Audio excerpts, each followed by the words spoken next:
Kaya nga po tumaas po yung number na binigay nila sa Pangulo para yung Pangulo po natin ang mismo ang mag-approve na sige, continue natin ang PUBMP kasi majority na ng mga driver natin is nakapag-consolidate na. Mali ang inilabas na nationwide consolidation rate ng Land Transportation Franchising and Regulatory Board. Ito ang iginigiit ng grupong Manibela sa unang araw ng kanilang digil pasada. Ayon kay Junel Franco, presidente ng United Fairview Philcoa Chapter, hindi tama ang nakarating na datos kay Pangulong Ferdinand Marcos Jr. tungkol sa bilang ng mga nagpa-consolidate.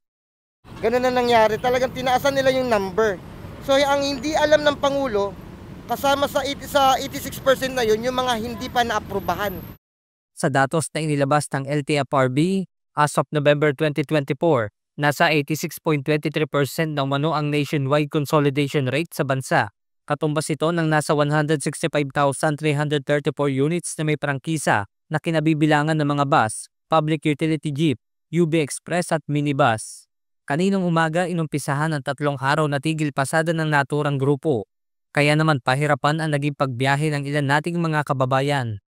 Mahirap po talagang sumakay, abala sa oras. Kaya malaking abala talaga yung ganyang ginagawa nila. Mahirap pong makasakay, ang hirap po makapunta po sa school po. Ang init pa po ng panahon.